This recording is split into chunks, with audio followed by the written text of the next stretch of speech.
तुमच्याकडे दोन गोष्टी हव्यात, धाडस आणि निर्धार. हो, पोचायचंच आहे, हो जायचंच आहे, हो गाठणारच आहे, हो जिंकणारच आहे. याला धाडस म्हणायचं.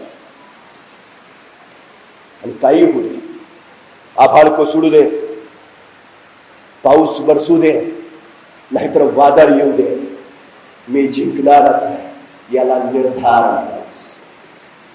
हा उरा खावाय तुमच्या. हे या गोष्टी असल्या ना मग काही अडचण नाही, काही अडचण नाही. तुम्ही होताच, पोचताच, गाठताच नाहीये. हे सगळ्यात महत्वाचं आहे, सगळ्यात महत्वाचं निर्धार. कारण तुमचा निर्धार, तुमचा निश्चयच तुम्हाला जबाबदारी देतो. आपली जबाबदारी आपण घ्यायला, एकदा जबाबदारी घेता आली की मग जग जिंकता येते. जबाबदारी महत्वाची आहे. काही मजूर रस्त्यावरचे ओंडके बाजूला करत होते. त्यांचा ठेकेदार कमरेवर हात ठेवून उभा होता आणि मजुरांना सांगत होता, अरे हटवा लवकर, हटवा ते ओंडके. ते मजूर सगळी ताकद त्या ओंडक्यांवर लावत होते, पण ओंडके ढकलले जात नव्हते. त्या ठेकेदारानं थोडी मदत केली असती, हात लावला असता तर ओंडका बाजूला झाला असता. पण ठेकेदार कमरेवर हात ठेवून उभा, मजूर प्रयत्न करतायत पण ओंडका सरके ना.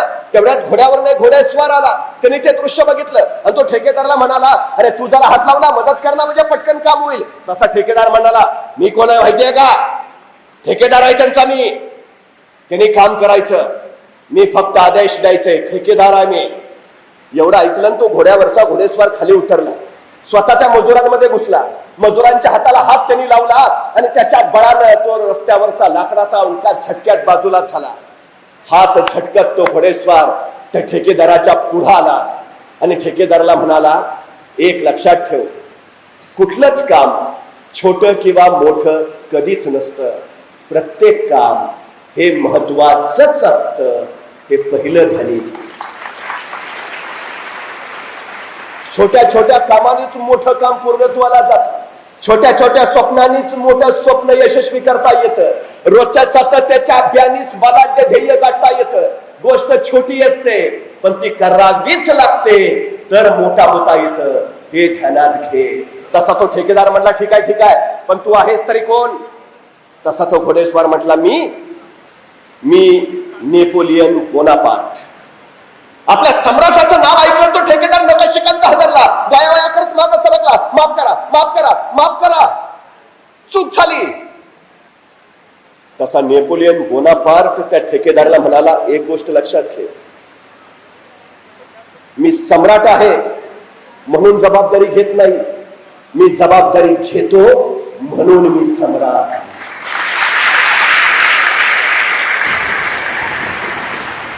नुसतं सम्राट व्हायचंय म्हणून यश नाही मिळत, जबाबदारी घ्यावी लागते.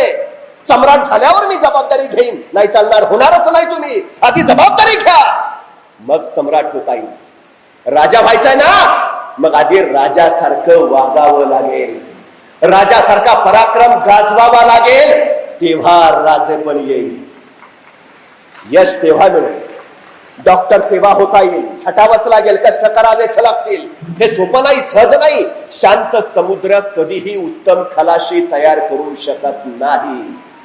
समुद्र उधारलेला असेल, लाटावर लाटा कोसळत असतील, वादळ वारा सुटलेला असेल, भयान वादळी रात्र असेल आणि त्या सगळ्या संकटांशी झुंजत, लाटांशी मुकाबला करत ज्यावेळी आपण आपली नौका पलीकडच्या किनाऱ्यावर नेऊ त्यावेळी तुम्हाला उत्तम म्हटलं जाईल. पण जर समुद्र शांत आहे, वारं वादळ काहीच नाही, नौका समुद्रात घातली आणि अलवार पलीकडच्या काठावर गेलीये, तुम्हाला कोणीही उत्तम म्हणणार नाही, कारण तुमचा कसच लागला. तुम्हाला उत्तम व्हायचं असेल तर कस लागलाच पाहिजे, हे सगळ्यात महत्वाचं. कस लावा, सतत सतत सतत. मी कधी कधी ते 12वीला गुणवत्ता यादीत आलेल्या मुलांच्या मुलाखती पाहतो. कुणी म्हणतं मी 12 तास अभ्यास केला, कुणी म्हणतं मी 4 तास अभ्यास केला, कुणी म्हणतं मी फक्त माझ्या ध्येयापासून बाजूला नाही झालो, कुणी म्हणतं मी फक्त माझ्या ध्येयावर लक्ष केंद्रित केलं. 4 तासही जमतं, 12 तासही यश शकतं. करता आहात हे महत्वाचं, सगळ्यात महत्वाची गोष्ट. काय काय पोर एवढा अभ्यास करायचा असतो का, मरायचा कामानं कधीच कुणी मरत नाही, कष्टानं कधीच कुणी मरत नाही, अभ्यासानं कधीच कुणी मरत नाही. माणूस कामानं नव्हे, माणूस कामाच्या ताणानं मरतो, हे लक्षात घ्या. आणि ताण कधी वाढतो? ताण कधी वाढतो? काम रेंगाळलं की. काम कधी रेंगाळतं? आळस केला की. आळस कधी करतो? ध्येयाबद्दल तीव्रताच नसली की. काम रेंगाळत राहिलं, मग अचानक परीक्षा आली, आता कसं व्हायचं, मग ताण, मग तणाव, मग विकार चालू होतात. विकार नको आहेत ना? मग विचार करा, सातत्य ठेवा. शिवाजी महाराज 35 वर्षात 750 वर्षाचं पारतंत्र्य का हटवू शकले? 50 वर्षातला एकही क्षण त्यांनी वाया नाही घालवला. स्वराज्य हाच ध्यास आणि स्वराज्य हाच श्वास. सतत सतत त्यांच्या यशाचा सगळ्यात अलौकिक गुण आहे सातत्य. सातत्य, फक्त सातत्य. तुम्हाला माहिती आहे, 10 नोव्हेंबर 1659 दुपारी 2:30 वाजता महाराजांनी खणाचा कोतळा बाहेर काढला. 10 नोव्हेंबरला हे सगळं विलक्षण भयनाट्य घडलंय. 10 नोव्हेंबरला स्वराज्यावरचं सैतानी संकट त्यांनी हटवलं. 10 नोव्हेंबर दुपारी 2 वाजता. मला प्रश्न पडला, 10 नोव्हेंबरला जर एवढं सगळं घडलंय, तर 11 नोव्हेंबरला महाराज कुठं असतील? शेजारी महाबळेश्वरला? मग काल एवढं टेन्शन होतं, 4 दिवस नको का थंड हवेच्या ठिकाणी जायला? कुठं आहेत महाराज? 2:30 वाजता खणाचा कोतळा बाहेर काढला. 3:30 वाजता मराठी सैन्य खणाच्या सेनावर तुटून पडलं. लंगडातोड चालू झाली. बघता बघता खणाचं सैन्य पाठला पाहिलं, पळत सुटलं. खणाच्या तोफा, हत्ती, गोड्या, उलट्या सगळं तिथंच मराठ्यांनी जाऊन ताब्यात घेतलं. स्वराज्य शस्त्रसज्ज झालं. 2:30 वाजता खणाचा कोतळा बाहेर काढतात. नियोजन बघा महाराजांचं, दूरदृष्टी बघा, आणि सगळ्यात महत्वाचा आत्मविश्वास किती आहे बघा. महाराज सांगतायत, हो खान मारणारच, मारणारच. मारला, त्याला आत्मविश्वास म्हणायचं. आणि नियोजन किती आहे? खान मारल्यानंतर खान 4000 घोडी घेऊन आलाय. भले 2000 घोडी पळून जाण्यात यशस्वी होतील, पण खानाची 2000 घोडी या प्रसंगात आपल्याला मिळणारच आहेत. आणि महाराजांना ती 2000 घोडी मिळाली. बरं, आता नुसती घोडी मिळून उपयोग आहे का? ते घोडी चालवणारे प्रशिक्षित घोडेस्वार सुद्धा हवेत, तर त्या घोड्यांचा उपयोग. नाहीतर एखाद्याला विचारावं, गाडी असते ना घरी, घरी मला चालवता येत नाही ना, उपयोग आहे का तुमच्या गाडीचा? मग घोडे मिळालेत म्हणजे ते चालवणारे प्रशिक्षित घोडेस्वार सुद्धा हवेत ना. नियोजन बघा, 10 नोव्हेंबर 1659 या दिवसाच्या बरोबर 6 महिने आधी महाराजांनी आपल्या 2000 लोकांना घोडेस्वारीचं शिक्षण देऊन प्रशिक्षित करून ठेवलंय. आणि त्यांना सांगितलंय, 6 महिन्यानंतर 10 नोव्हेंबरला सायंकाळी 4 वाजता तुम्हाला घोडे मिळणार आहेत, बुकिंग झालेलं आहे.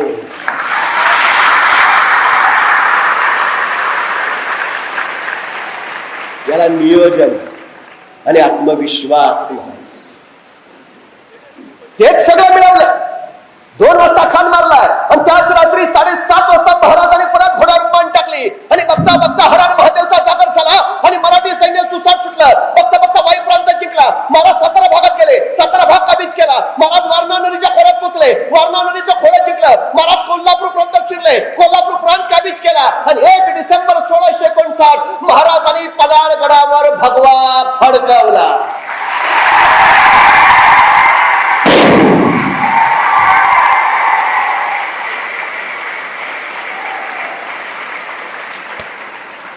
म्हणजे 10 नोव्हेंबर ते 1 डिसेंबर, 10 नोव्हेंबर हाच महिना आहे, ते 1 डिसेंबर या 20 दिवसात महाराजांनी 18 किल्ले आणि 200 किलोमीटरचा प्रांत काबीज केला.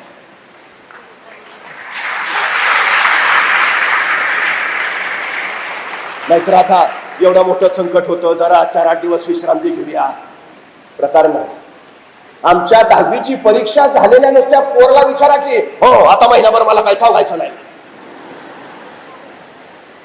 तू का युद्धावर आलाय का? महिनाभर मला काय सांगायचं नाही. यश कधी मिळालं? एक क्षणही महाराजांनी वाया नाही घालवला, अजिबात नाही. सातत्य हे यशाचं दुसरं नाव. तुमच्याकडे बुद्धी असू दे नसू दे, कदाचित तुम्हाला वाटत असेल कमी आहे जास्त आहे, काही फरक पडत नाही. तुमच्याकडे क्षमता असू दे नसू दे, काही फरक पडत नाही. तुमच्याकडे फक्त एक गुण हवा आहे, सातत्य. सातत्य. काय काय हुशार पोरांना आमचे शिक्षक म्हणतात घासू आहे, घासू.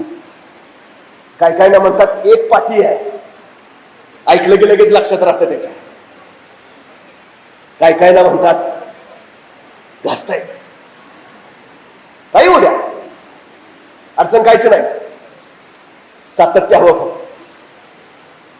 वज्रासारख्या कडक पत्थरावर पाण्याचा एकच थेंब अविरतपणे कोसळत राहतो, एकच थेंब. आणि वज्रासारख्या कठीण पत्थराला सुद्धा तो भेग पाडतो, पाण्याचा एकच थेंब.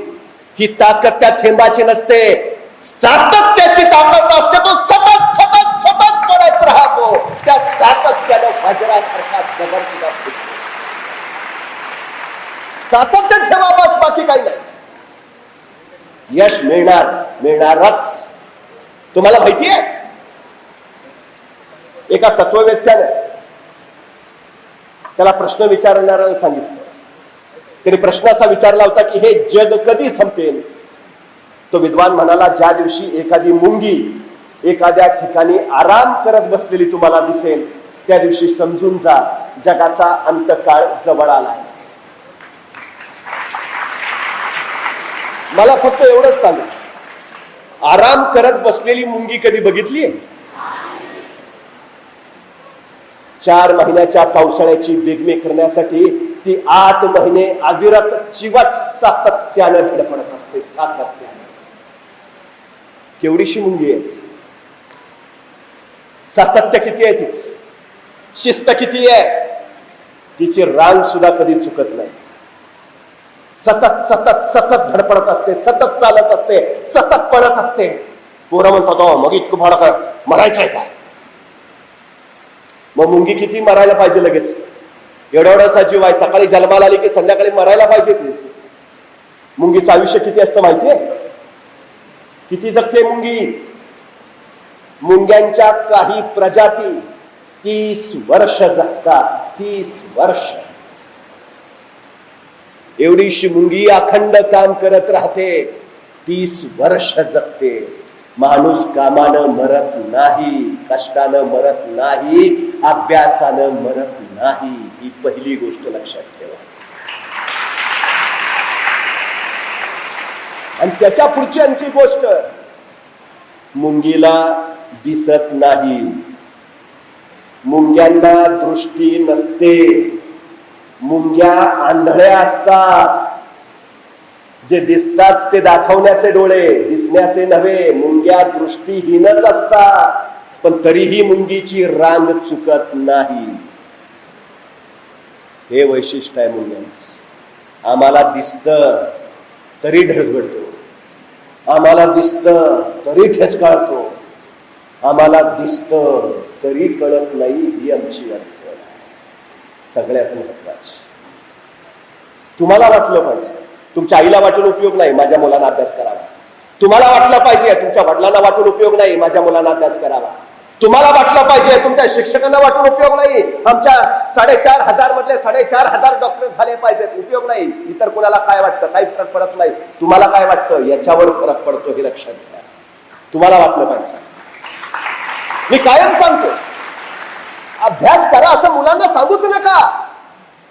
अभ्यास का करायचा आहे ते एकदा त्याला सांगा, मग तो करेल. आम्ही मोठा बंगला बांधतो आणि त्या बंगल्यावर स्वतःच्या नावाची पाटी लावतो. प्राध्यापक नितीन बानुगडे पाटील. नावाखाली काय लिहितो? 100 एकरचे बागायतदार. आपल्या नावाखाली काय लिहितो? 150 तोळे सोन्याचे मालक. आम्ही आमच्या नावाखाली काय लिहितो? 100 गायींच्या गोठ्याचे मालक. आम्ही आमच्या नावाखाली काय लिहितो? 4 कंपन्या 3 कारखान्यांचे मालक. नाही, आम्ही आमच्या नावाखाली लिहितो MBBS.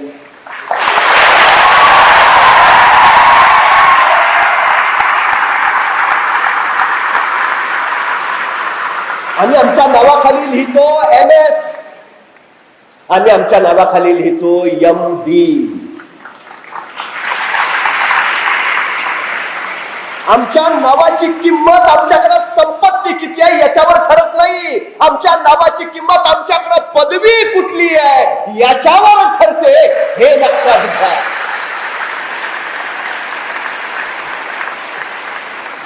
शंभर एकर जमिनीच्या बळावर तुम्ही नावापुढे डॉक्टर लावू शकत नाही. 150 तोळे सोन्याच्या बळावर तुम्ही तुमच्या नावापुढे डॉक्टर लावू शकत नाही. 100 गायींचे गोट्याचे मालक म्हणून तुम्ही तुमच्या नावापुढे डॉक्टर लावू शकत नाही. पण तुमच्या नावापुढे MBBS होऊन डॉक्टर लागलं की त्या पदवीच्या बळावर तुम्ही 100 एकर जमीन विकत घेऊ शकता.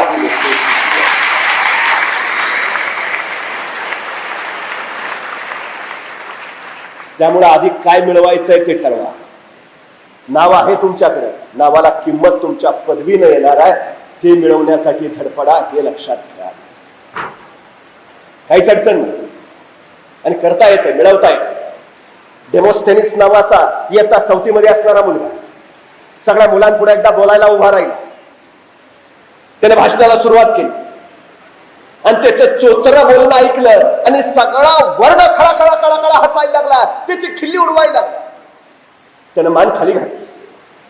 त्याच्या डोळ्यात अश्रू तरळले आणि जड पावलानं तो खाली उतरला. त्याचा प्रचंड मोठा अपमान झाला होता. प्रचंड मोठा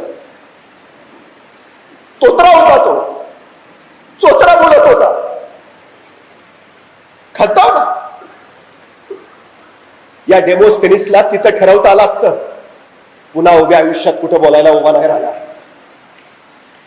अजिबात पुन्हा चुकून सुद्धा बोलणार नाही. ठरवता आलं असतं. अपमानातनं तो हताश निराश होऊन खचला असता. म्हणाला असता तर परत कधीच बोलणार नाही. पण याच अपमानातनं तो पेटून उठला आणि इयत्ता 4थीतला डेमोस्थेनिस म्हणाला, जी मुलं आज माझ्यावर हसलीत तीच मुलं उद्या माझ्या भाषणाला टाळ्या वाजवतील.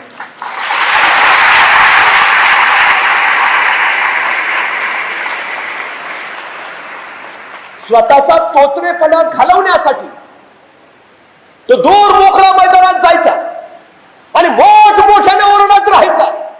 आबाळाला साथ घालायचा, वाऱ्याला हाका मारायचा. प्रचंड विलक्षण कष्ट घेतले. गारगोटा घ्यायचा आणि दोन्ही बाजूला गालात ठेवायचा आणि गारगोट्यात ठेवून बोलायची सवय करायचा मोठमोठ्याने. का? त्या गारगोट्या इथं घासल्या जातील आणि जबडा मोकळा होईल, मला तोतरेपणा निघून जाईल याच्यासाठी आदिरात तोंडात गारगोट्या घेऊन बोलत राहिला. बघता बघता त्याच्या स्वतःच्या कष्टाच्या बळावर त्याचा तोतरेपणा हळूहळू गेला गेला जन्मजात गेला.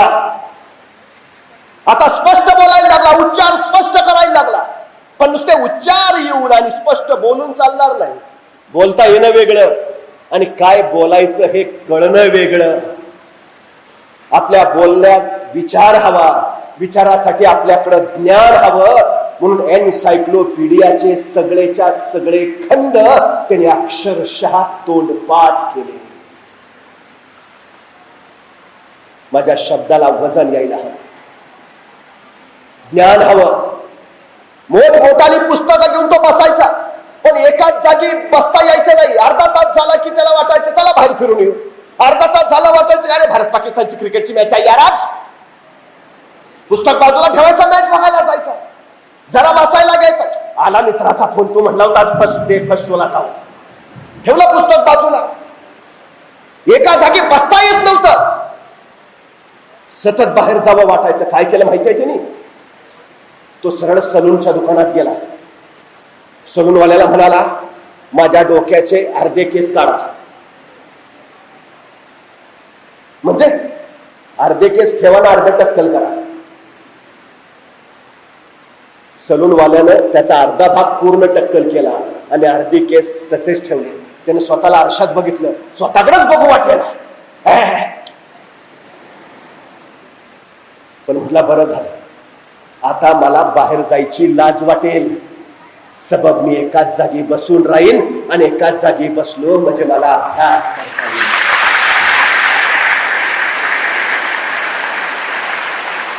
कुणी सांगितलं ना त्याला? नाही, स्वतःला वाटलं मला वाचलंच पाहिजे, मला अभ्यास केलाच पाहिजे. मीच पर्याय काढला. काय? अर्धे केस काढ. बाहेर गेलो की लोक हसतील, एका जागी बसायची सवय लागली. पण बराच वेळ एकाच जागी बसल्यामुळं वाचता वाचताच डुलक्या यायला लागल्या, झोप यायला लागली. नाही चालणार, असं चालणार नाही. परत सलूनवाल्याकडे गेला. सगळे केस काढा, फक्त शेंडी ठेवा आणि लांब ठेवा.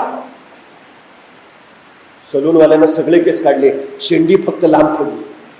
घरी आला, जिथं अभ्यासाला बसायचो तिथं वर खुंटी होती, त्या खुंटीला दोरी बांधली, खाली बसला आणि ती दोरी शेंडीला बांधून ठेवली. डुलकी आली, छापदिशी झटका बसायचा, केस थांबले जायचे, झोपच उडायची. आता अभ्यास व्हायला लागला. स्वतःहून केलं त्यांनी. तुमची तीव्रता किती आहे ध्येयाला गाठायची? डेमोस्थेनेसची तीव्रता होती म्हणून जगातला आद्य वक्तृत्वकार ठरला तो. हे करावं लागतं, करावंच लागतं. या जगात असं काहीच नाही जे कमावता येत नाही. या जगात असं काहीच नाही जे मिळवता येत नाही. या जगात असं काहीच नाही जे गाठता येत नाही. या जगात असं काहीच नाही जे साधता येत नाही. सगळं जमतं. मानसशास्त्रज्ञ आणि जीवशास्त्रज्ञ असं सांगतात की नुकतंच जन्माला आलेलं एखादं नवजात बाळ तुम्ही आम्हाला आणून द्या आणि त्याला काय बनवायचं ते सांगा, आम्ही त्याला घडवून दाखवतो. सांगा, डॉक्टर बनवायचं, इंजिनियर बनवायचं, काय हवं ते बनवून दाखवतो. बनवता येतं. हवं ते बनवता येतं, हवं ते घडवता येतं. तुम्हाला माहिती आहे, जीवशास्त्रज्ञ आणि प्राणी वंशशास्त्रज्ञ असं म्हणतात की फुलपाखरू कधीच उडू शकत नाही. त्याच्या शरीराची रचनाच अशी आहे की त्याच्या शरीराचा आकार, वजन बघितलं तर फुलपाखरू कधीही उडू शकत नाही. पण तरीही ते उडतं, कारण त्याला आपण उडू शकत नाही हा जीवशास्त्राचा नियमच माहिती नाही.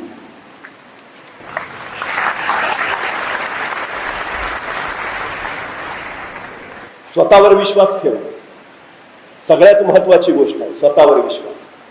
काही गोष्टी माहिती नाही करून घेतल्या तरी चालेल. तुमच्या आसपास कोण असतो? सकारात्मकता पेरणारे की नकारात्मकता पेरणारे? त्याच्यावर तुमचं यश ठरतं.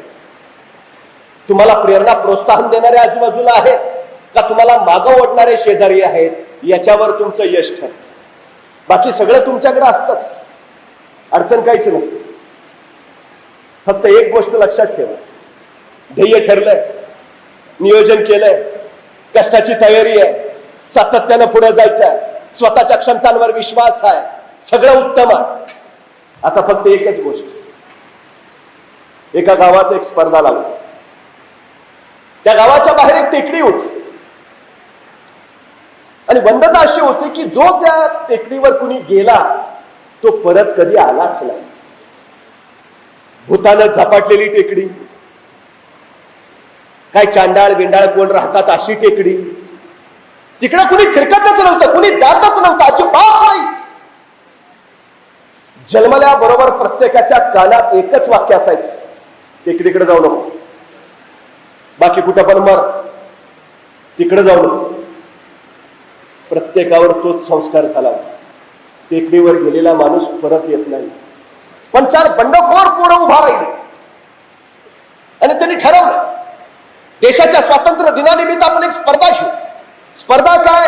जो कोणी त्या डोंगरावर जाऊन दाखवेल त्याला 1 लाख रुपयाचं पारितोषिक देण्यात येईल. स्पर्धा घोषित केली आणि सगळं गावात चंबित झालं. त्या पोरांना नसतं उद्योग कशाला करता, कशाला विषयाची परीक्षा घेता.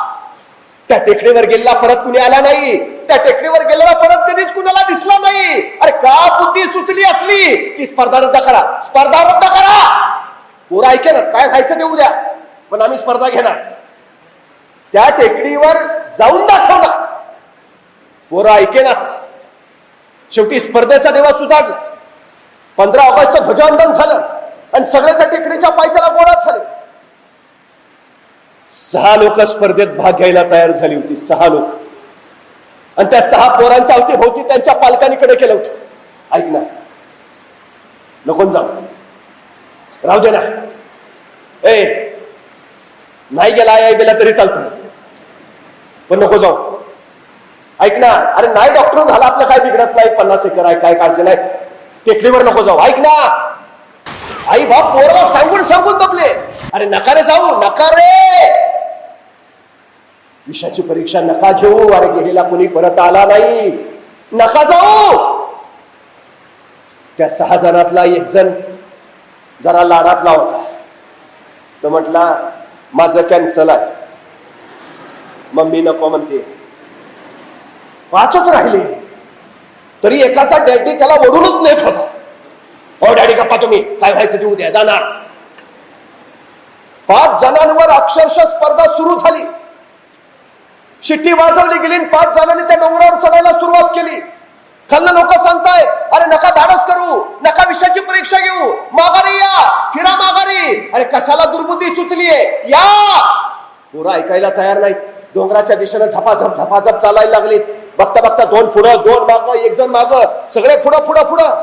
पहिले 4 झपाझप झपाला पुढे निघाले.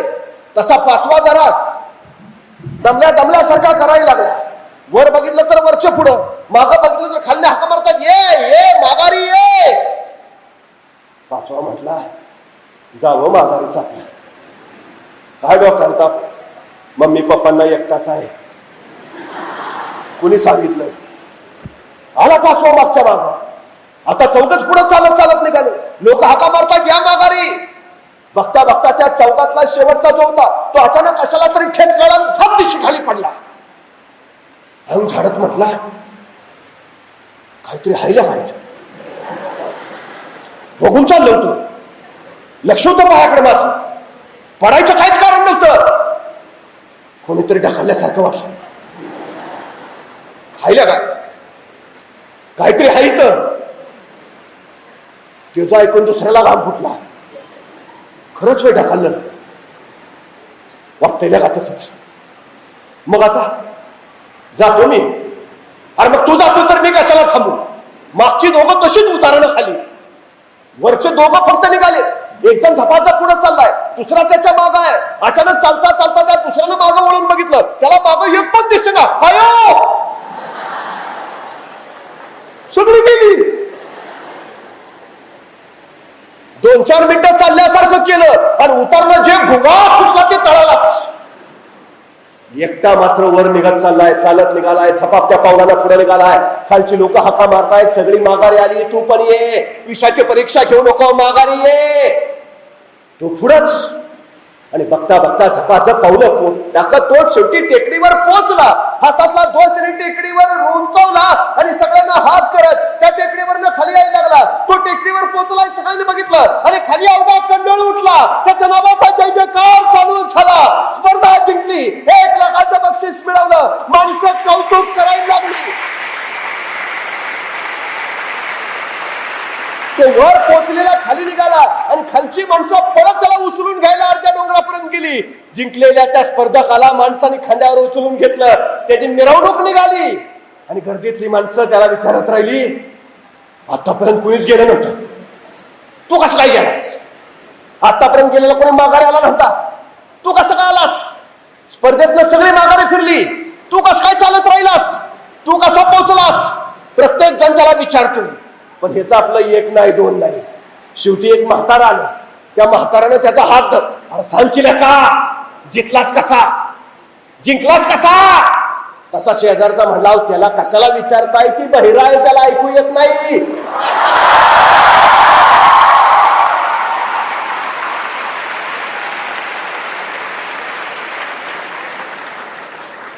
शेवटपर्यंत पोचला कोण माहितीये?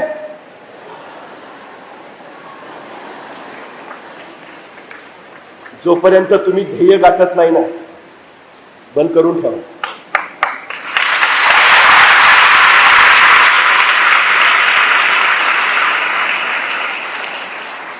सरळ बहिरे व्हा. इथं फक्त आल्यावर ह्यांचं ऐकत राहा, नाहीतर ह्यांचं वेळी बंद आणि घरी ओपन. मग सरांनी सांगितलंय बनवणे पाणी लागते ना.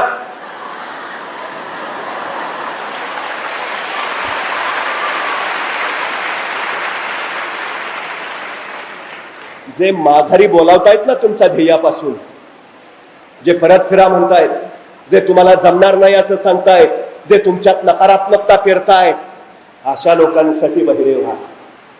तुम्हाला वाटू द्या, तुमचं ठरू द्या. बस सगळ्यात महत्वाची गोष्ट आहे ती आहे, तेवढं करा बस. आणि एकदा निर्णय घ्या. यशस्वी माणसं ती जी पटकन निर्णय घेतात. तुम्ही निर्णय घेतलाय काय, डॉक्टर व्हायचा आहे, आता प्राणपणाला लावून कष्ट करून माझं ध्येय साध्य करेनच, हा निर्णय घ्या. हा दुसरा निर्णय आहे. तुमचा मेंदू तुमची शेवटची आज्ञा ऐकत असतो. सगळ्यात महत्वाची गोष्ट, जितका जास्त वापर कराल तितका मेंदू तेजाळून उठेल. जेवढा वापर करणार नाही तेवढा तो गंजून जाईल. मी वारंवार सांगतो, तुम्ही झिजून गेलात तरी चालेल, पण गंजून जाऊ नका.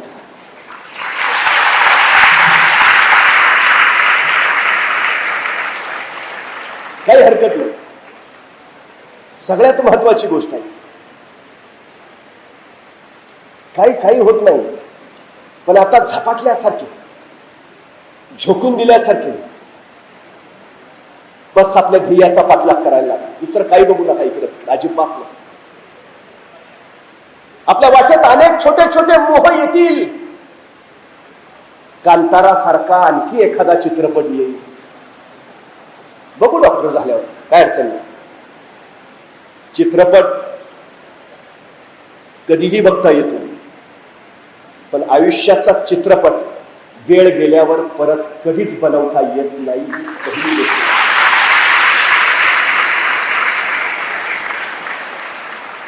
त्यामुळं निर्णय घ्या आणि ठाम राहा. निर्णयाशी पक्के राहा. तिथं जर अडचण केली तर मागं राहाल, मागच राहाल, मागच.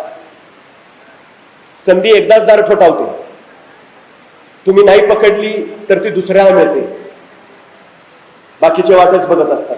तुम्ही सोडू नका. आलेली संधी पटकन पकडा, हे सगळ्यात महत्वाचं. तुम्हाला माहिती आहे, चंद्रावर पहिलं पाऊल टाकणाऱ्या माणसाचं नाव काय? नील आर्मस्ट्रॉंग. मला सांगा, खरंच नील आर्मस्ट्रॉंगच चंद्रावर पहिलं पाऊल टाकणार होता का? नाही. मग अपोलो यान ज्यावेळी स्पेस स्टेशनवरनं चंद्रावर निघालं, त्यात आणखी एक जण होता. त्याचं नाव होतं एडविन सी आल्दारिन. तो या मोहिमेचा प्रमुख होता, पायलट होता मुख्य. तो अमेरिकन वैमानिक होता, त्याला स्पेस वॉकिंगचा अनुभव होता, म्हणून त्याला या मोहिमेत प्रमुख पद दिलं, पायलट बनवलं. आणि नील आर्मस्ट्रॉंग तो नवरा होता अमेरिकेच्या, त्याला स्पेस वॉकिंगचा अभ्यास नव्हता, अनुभव नव्हता. त्याला या एडविन सी आल्दारिनचा को पायलट, सहाय्यक बनवला. अपोलो यानकडे चंद्रावर पोहोचलं.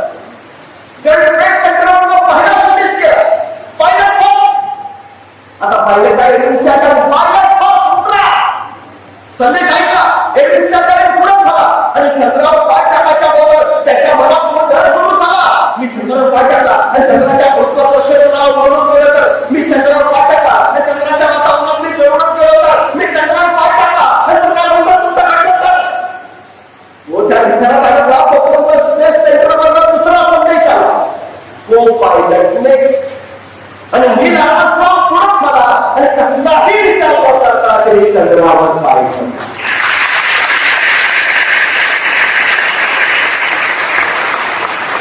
चंद्रावर पहिलं पाऊल ठेवायचा सन्मान मिळणार होता एडविन सी आल्दारिनला. गोंधळला, विचारात अडकून बसला आणि आपल्या आयुष्याचा सगळ्यात मोठा गौरव त्यांनी गमावला. आणि नील आर्मस्ट्रॉंग कसलाही विचार न करता तो चंद्रावर उतरला आणि चंद्रावर पहिलं पाऊल ठेवणारा मानव म्हणून तो अजरामर झाला. त्यामुळे आता एकदा ठरवलंय ना डॉक्टरकीच्या चंद्रावर जायचं, आता विचार नका अजिबात. उतरा, सगळ्या संकटांवर मात करत आपल्या ध्येयावर उतरा. स्वतःच्या कर्तृत्वाचा ध्वज फडकवा. हे सगळ्यात आणि सगळ्यात महत्वाचं आहे. त्यामुळे स्वतःशी वचनबद्ध राहा, स्वतःशी कटिबद्ध व्हा. जे ठरवलंय ते मिळवणारच या जाणीवेनं कार्यरत राहा. एक गोष्ट लक्षात ठेवा, तुम्हाला कुणीही पराभूत करू शकत नाही. आपल्या सगळ्यांना उद्याच्या आपल्या भावी आयुष्यासाठी मनपूर्वक शुभेच्छा देतो. आपली रजा घेतो.